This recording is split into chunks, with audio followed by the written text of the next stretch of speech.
Good morning, everyone. Welcome to North Dakota today as we are live in Minneapolis. At the Super Bowl Experience. They open it up just for us to come in here. She and I are going to do some 40-yard dashes against each other. We ran against, they got this really cool virtual 40-yard dash thing. You can run against a guy. I think one of us almost pulled a hammy, didn't we?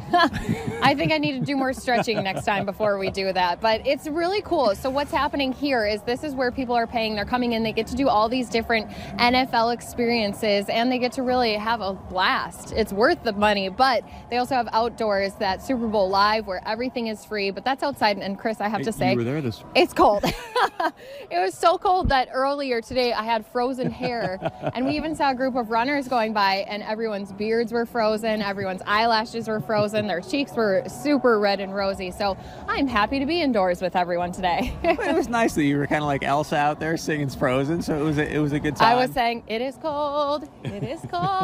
Well, we've got a great show in store for you. Miss America, Cara Munn, is going to be just talking with us. She was at the Justin Timberlake press conference yesterday, which Alex and Beth are both at. They'll be joining us here in just a moment as well. But it's going to be exciting to hear. She actually had a chance, which I would have loved to have been Cara Munn yesterday, stand up and ask JT a question. I know, and I love, too, that she asked him, who is your role model? Because that is really one of the big things that she's doing right now. Is she is a role model for a lot of people, not only just in North Dakota, but for people across America.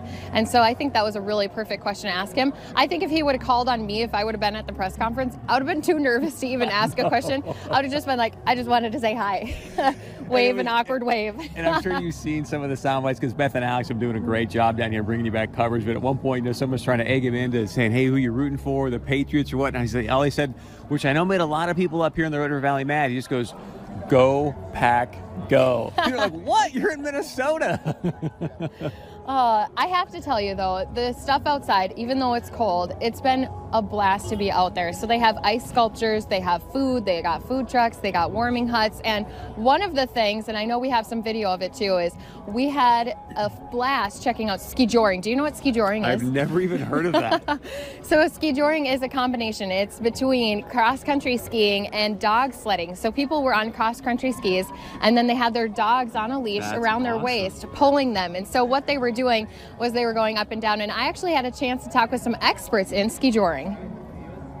Ski joring is basically skiing behind your dog, and they're pulling you, but you're actually a team working together. And so not only is he pulling, ideally you want to be skiing with him and be as efficient as possible so you guys can do your thing, go train, go get a workout, and the dogs love it.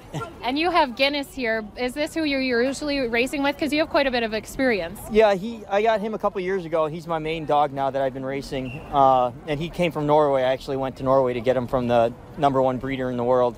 Wow. And so he's got a good pedigree. And let's talk about this team. So Dallas, you guys have been on Team USA. So let's talk about that team.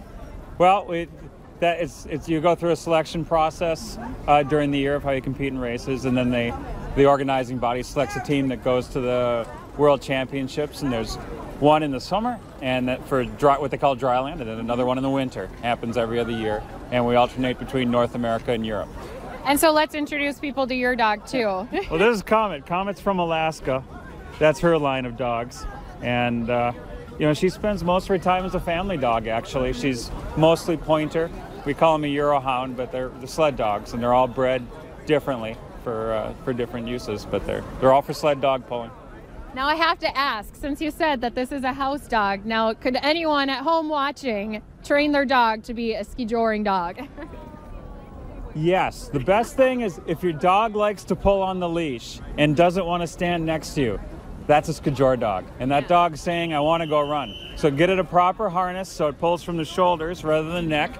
And you can get a bungee harness. My son goes out longboarding on the bike path with this dog, and I go skiing. I go running with her in the summer. It's, she's just just like any hunting dog, likes to be in the house and hang out with you, except instead of retrieving birds, she likes to run. Yeah, and pull you along. Well, here's what people have to do is they'll have to train their own dogs and then make it become a more popular sport. So what I think is really funny, if you have a bad dog who's always pulling on the leash, they might make a great ski joring dog. And what's really cool is there's a team from USA, and they've actually, I was talking with some people who were part of that team. They're traveling around. They do all these great competitions all around the world doing ski joring, and they actually do sometimes in the winter on snow, sometimes on the dry land. But they're going to be going and taking a trip to Europe pretty soon too, is what I heard.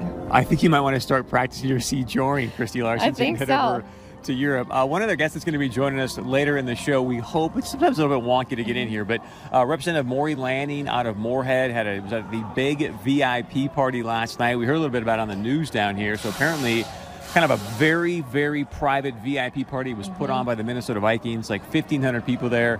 Sting was playing live, and then Biz Markie, do you know that name? No. Biz Markie, he's an old kind of rapper guy, put on a performance as well, I guess, after Sting Is he from played. Bismarck? No. North Dakota?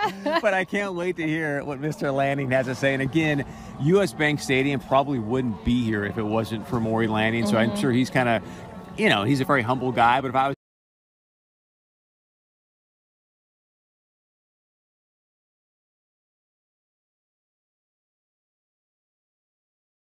Damn. And what's really interesting to see, too, is that they pack so much into just the small radius between U.S. Bank Stadium, the Minneapolis Convention Center, Nicollet Mall. I mean, everything's in such a tight area, and it's so cool to see the setup. And then, of course, I'm sure next week, once it's all taken down, it's just going to seem so empty downtown because right now there are thousands of people coming here and traveling to come and see Super Bowl 52, which is so cool. So I can feel that Christy Larson is just itching to throw this I do. football I keep holding it. I'm like, into come on. the net. So Come are you on. ready? I'm you and I ready. think we're going to have I'm Alex and Beth even join us for a little football throw-off here. So I'll hold your mic, Larson, You see hold what you this can do. first, okay? So here it is. Drum roll. There's Beth and Alex joining us. Oh, wait. That's okay. That's okay. Come on. Just throw it over. Oh, she went for it. That was awesome. Good throw. All right. Let's see if you can... Heads up, 4! Same spot every time. One of you guys All right, need to let's go. see Alex and Beth nail this thing. So we have sports director Beth Hool here with us. Good ball, though. She's passing it That to was the a good people ball there. right there. Now All right, Alex Egan, Egan let's see is what a he lefty. has. Oh, way over. Dude, that was a good Way ball for not over. even throwing one. All right, quarterback Chris Berg, we need Yeah, I'm to going see to see what if I you can have. get one in here in a second. This is what's so cool is out here at the Super Bowl experience, this is what people are doing. They get to try all these different things. Ooh, look at the spiral. The spiral. Almost, Chris, almost. Hell! Lots of cheering. Okay, you guys just got here, and I know that there's going to be a lot of stuff that you want to see. Anything that you want to try? Are you going to run against someone? We just got here, so I haven't really seen what's around. But there's a. I will absolutely challenge Alex Egan To a in 40? running through something. Absolutely. No, I'm out of shape. That's not going to be a good idea. Absolutely. But the field goal kicking, I was a kicker in high school. That was all I could do with football. But field goal kicking, I'm going to try that. We'll see what that looks like. And so far, you guys have been down here all week. What's been some of the favorite things? I know you guys have been working your butts on getting all the different stories. Anything that has been the best thing that you've gotten to do so far? To be perfectly honest, we've kind of been sequestered in the Mall of America, which sounds kind of weird, but that's where it's the team headquarters. Both teams have been staying at hotels attached to the Mall of America. So we've kind of bounced up and down the mall between the two hotels talking to the players. But I would say one of my favorite things was probably actually opening day at the Xcel Energy Center. It was full of celebrities and, Guillermo and all of these people doing their unique talk shows, trying to get fun reactions from the players. And everybody was relaxed because all the guys, it was a lot of their first time seeing the event as well. A lot of GoPros, a lot of them capturing the moment themselves. So that was really fun. I think No you had shopping? I have not bought a single thing yet. I think you had a picture with Guillermo, didn't you? I did. How was he? And tell people who He Guillermo was is who really don't know cool. him. He was really cool. Well, he is kind of, is he technically a sidekick, comedian? I don't know. You would call him a comedian, but he was funny. Yeah, he was super funny. He was really nice. He was patient with everybody, took pictures with a ton of people, which is really cool to see. And, you know, there's a moment where you're like, I know you're doing a job, but...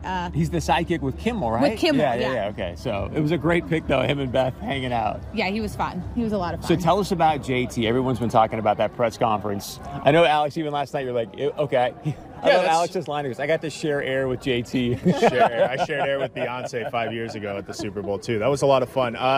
Justin Timberlake, no it was, deal. yeah, no, Are you supposed to mic drop no that big or deal. something I don't like want to that? break the microphone. We got a long show, don't we? Yeah, Justin Timberlake, he didn't go into too much detail as to what he's going to provide. He just said he wants to make dance. He likes making dance music. He wants people to dance, and didn't give away too much of his set list. The one thing that I did find interesting, though, he said we're going to do something that they've never quite done before at the Super Bowl. Lady Gaga flew into the stadium last year, so what can you possibly do that's never been done at the Super Bowl? I think that's going to be interesting to see come Sunday. But yeah, definitely the Justin Timberlake press conference. There's rumors that Janet Jackson might be back. Starting rumors. He said Chris no is gonna special get us in guest. trouble I know. here. He said no special guest. I was thinking maybe Chris Stapleton. He just released that new song with him, but no special guest is what he said. Right. We'll you see never know. We're all going to have to keep our eyes glued on that TV, but we have we have a lot of things to be showing you guys. We're going to be talking with Beth about her interview with Cara Munn and much more. Stick around. North Dakota Today live in Minneapolis continues after a quick break.